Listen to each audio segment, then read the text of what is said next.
Hi everyone, my name is Jasper. I want to share with you the story of how my sister Kelly and my mum didn't like my girlfriend Phoebe.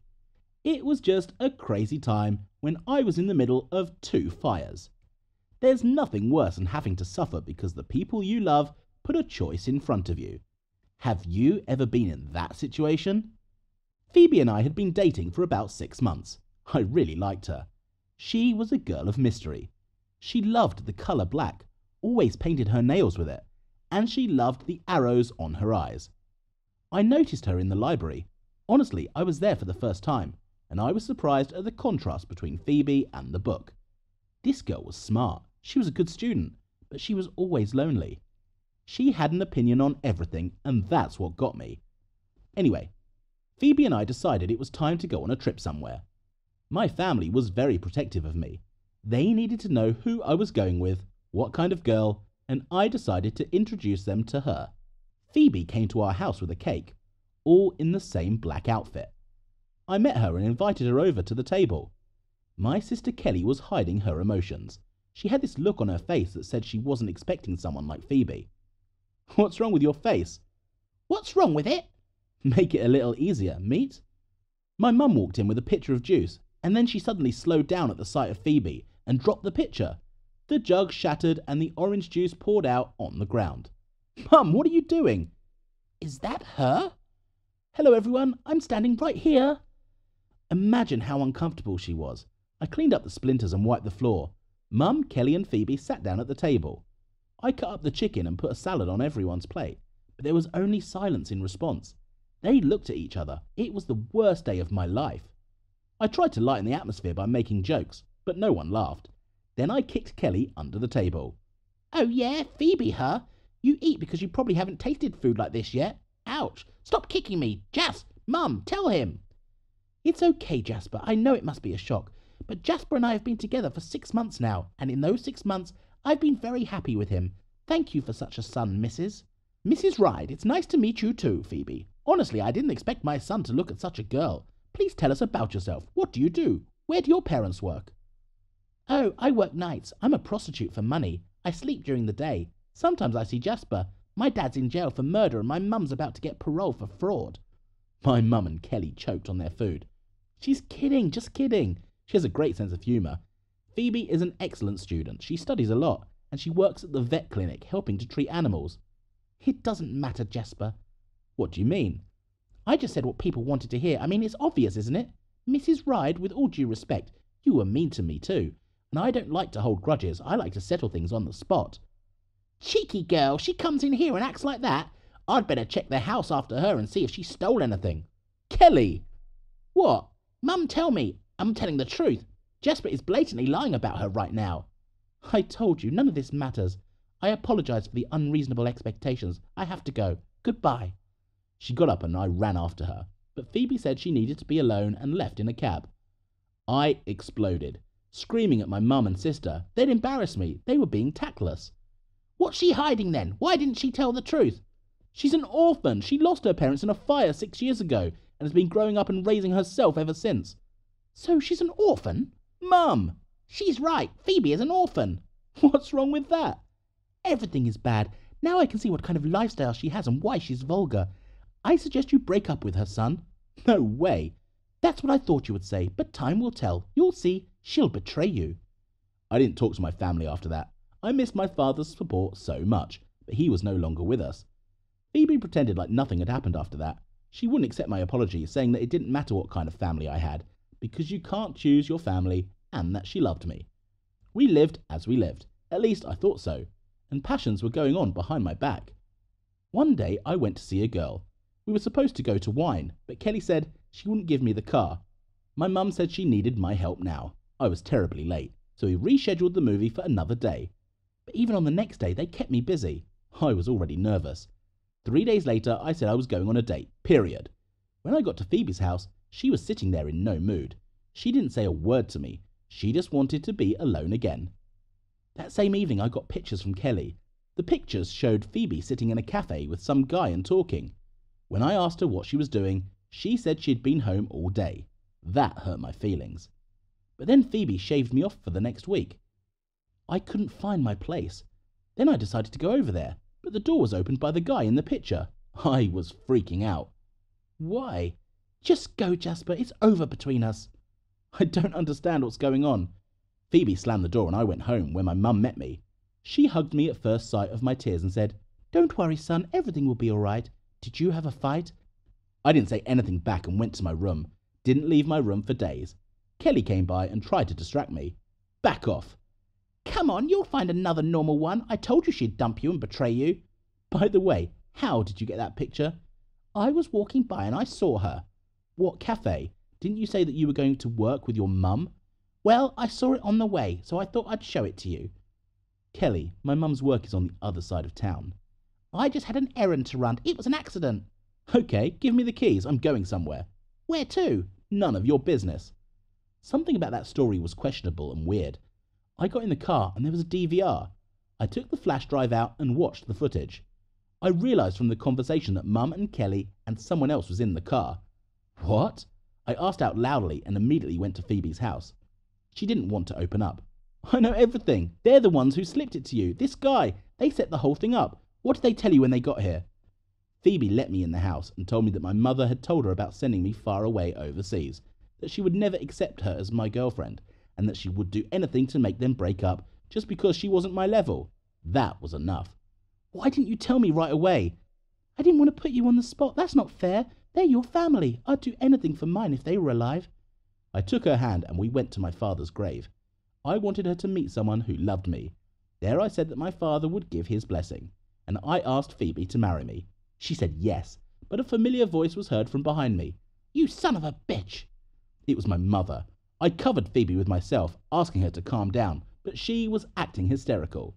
You don't dare show her to your father. You don't dare marry her. She is pretentious, ugly, and generally not worthy of you. It's up to me, Mum. You'll have to put up with it. I will not give my blessing. You know it. I will not accept it. That's not necessary. Let's get out of here, Phoebe. I'll disinherit you. Jas. Wait, what, Mum? Inheritance? Don't you think I know you signed everything over to Kelly a long time ago? I've got nothing to lose. I'm out of here. We started to leave, but Kelly got out the car. She screamed and ran at us and tried to hit Phoebe, but I wouldn't let her. I covered Phoebe up and Kelly fell and hit her head on the tile and passed out. We were so scared we didn't know what to do. It's all your fault! Mum, calm down. It's not about that now. Mum was crying and hugging Kelly's head, but Phoebe called an ambulance and administered first aid, which helped my sister survive. What do you think made her feel better about herself? No, I made my choice and I left home. My family and I have no contact. I haven't regretted it once yet. So friends, make your own choices. Listen to yourself and your heart. Hi everyone, my name is Ralph. I want to share with you the story of how I adopted my son, but it got out of my way. I tried my best to be a good father, but in the end I became his worst enemy.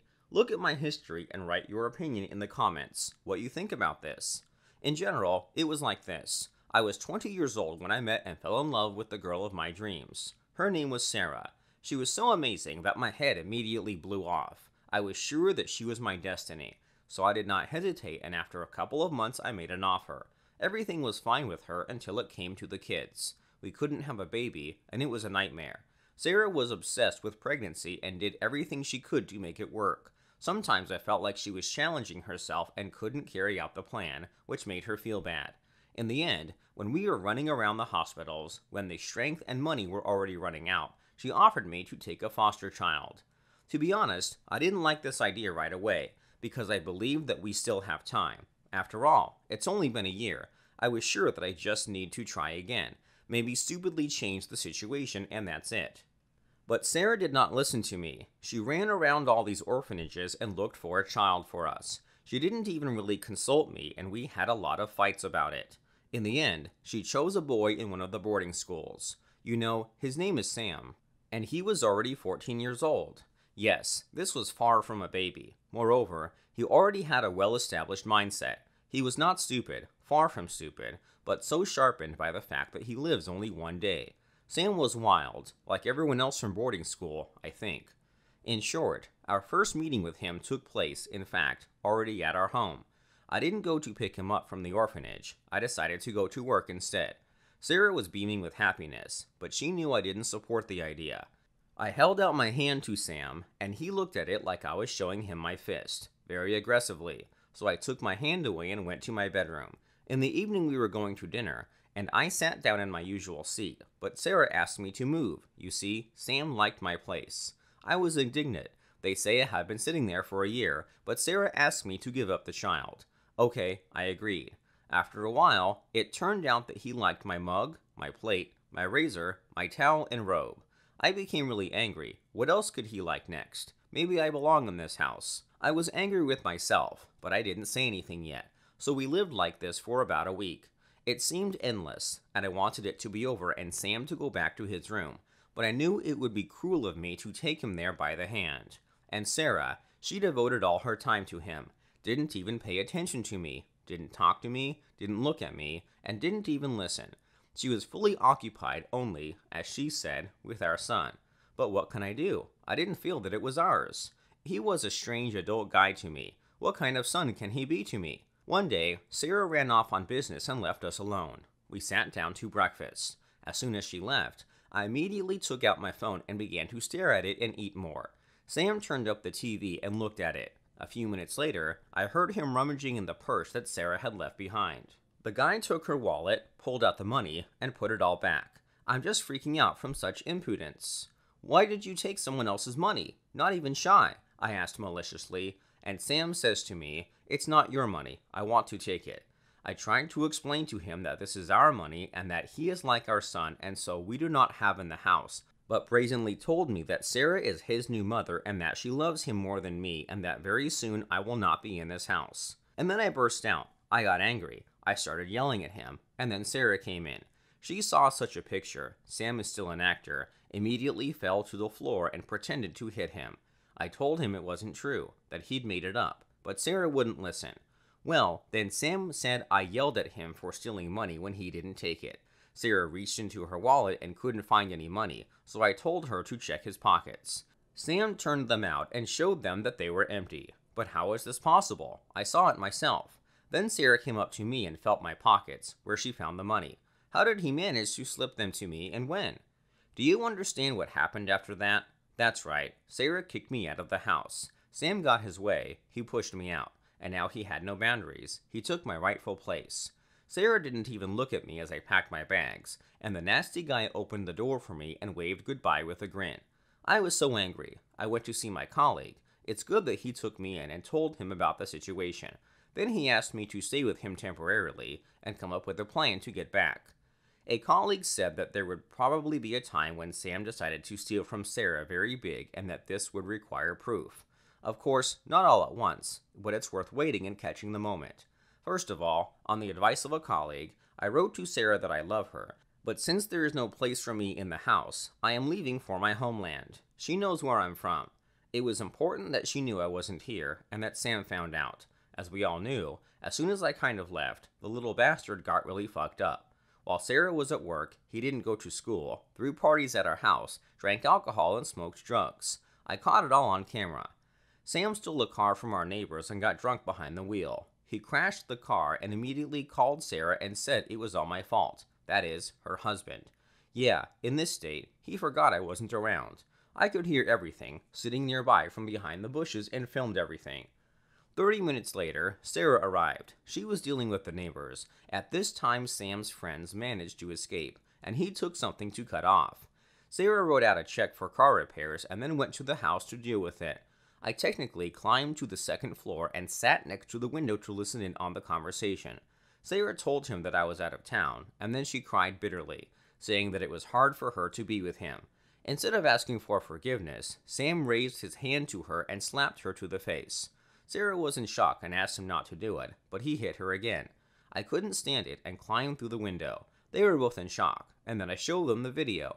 Sam didn't know what to say, and Sarah started to cry even more. Everything was clear. Yes, we got the baby back. My wife realized that we are not ready to raise such an adult child. So for now, we agreed to become parents of our baby, and then we'll see.